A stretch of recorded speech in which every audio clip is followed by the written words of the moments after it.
रायबरेली में दिल्ली के पूर्व कानून मंत्री कोर्ट में हुए पेश।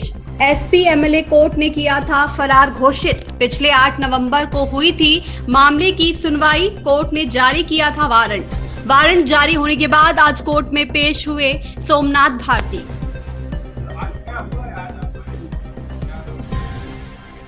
देखिए, जो एक 2021 का मामला है जिसमें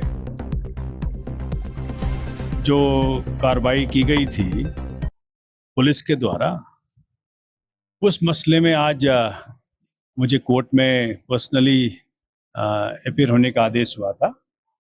मैं पर्सनली आज उस आदेश का पालन करते हुए अपीयर हुआ हूँ और कोर्ट ने मुझे आगे छूट दी है कि जी आप वर्चुअल से पेश हो सकते हैं, जो कि उच्चतम न्यायालय ने मुझे इजाज़त दी है। जब जब कोर्ट आदेश करेगी तो मैं बिल्कुल उन तिथियों पे अपने आप को उपलब्ध फिजिकली रूप से कराऊंगा।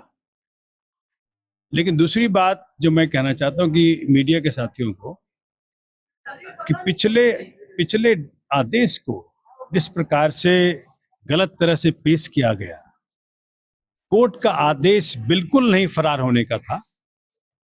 कोर्ट का आदेश सेक्शन 82 की प्रोसीडिंग शुरू होने की थी। फरार होने की प्रक्रिया बहुत लंबी होती है। मैं वकील खुद हूं, मेरे वकील साथी यहाँ पे खड़े हैं, लेकिन मीडिया ने बिल्कुल इररिस्पॉन्सिबल तरीके से उसको तोड़ मरोड़ के पेश किया और गलत तरीके से मेरे खिलाफ लिखा गया, जो कि बहुत ही गलत है और कोर्ट की अवमानना भी है। ये बता दूं मैं आपको, अगर कोर्ट के आदेश को आप गलत तरीके से पेश करते हैं तो कोर्ट की माननीय न्यायालय की अवमानना है वो। और इसलिए मीडिया के साथियों से ये गुजारिश है कि कभी भी कोर्ट के आदेशों का मजाक ना बनाएं। अपने जो आपके लीगल एडवाइजर्स होंगे आपके चैनलों पे, उनका दायित्व है कि आपको सही सलाह दे और वही आप बोलें, वही लिखें जो कि माननीय न्यायालय का आदेश हो। अगली डेट आपको बता दी जाएगी बाद में, अभी डेट सुनिश्चित नहीं हुआ है। लेकिन ये मेरी गुजारिश है कि कोर्ट के आदेशों का सही इंटरप्रिटेशन करके आप उसको पब्लिश करें, उसको बोलें, आपको बिल्कुल खुली छूट है।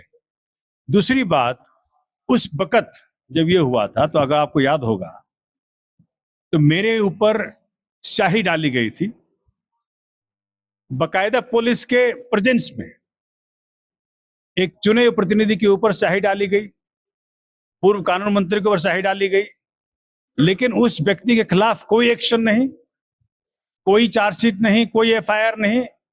और रादर उस वक्त के जो विधायक थे तो कांग्रेस में उस वक्त दिनेश प्रताप सिंह जी, उन्होंने 51 राकेश प्रताप सिंह जी, उन्होंने 51,000 रुपया का इनाम दिया था उस व्यक्ति को जिसने मुझ पर स्याही फेंकी थी। Present law minister. और उस वक्त मैं संवैधानिक पद पे था। दूसरी बात, अगर इस प्रकार से बढ़ावा देने वालों को आप, इस प्रकार से अटैक करने वालों को आप पैसे से इनाम दोगे तो स्याही फेंको 51,000, गोली मारो 2 लाख। क्या इस प्रकार से हम अपराध को बढ़ावा देने के लिए काम कर रहे हैं? मेरी इस पे घोर आपत्ति है। पुलिस ने संज्ञान नहीं लिया, पुलिस ने एफआईआर दर्ज नहीं किया, तो इस पे भी मैं चाहता हूं कि माननीय योगी जी की सरकार इसको अपने ध्यान में ले, इस पर कार्रवाई करे। रायबरेली में ग्रामीणों की सुविधाओं के लिए यूपी सरकार द्वारा बनाए गए बैकुंठ धाम अंत्येष्टि स्थल अव्यवस्थाओं के चलते हुए बदहाल। 1 वर्ष पहले बनाया गया यह बैकुंठ धाम बिना रखरखाव के हो गया बदहाल और जर्जर। ग्रामीणों ने कार्यदायी संस्था पर खड़े किए सवाल, लगाए मनमाने निर्माण का आरोप। जिम्मेदारों की उदासीनता और मनमानी के चलते अपने ही हालातों पर आंसू बहा रहा है यह स्थल। निर्माण के बाद एक बार फिर नहीं इस्तेमाल किया गया यह स्थल। मुख्य विकास अधिकारी से दूरभाष पर बात की गई तो जांच कर कार्रवाई का दिया आश्वासन। सदर तहसील क्षेत्र के राही ब्लॉक के अंतर्गत आने वाले सराय मुगला ग्राम पंचायत में बना है यह स्थल।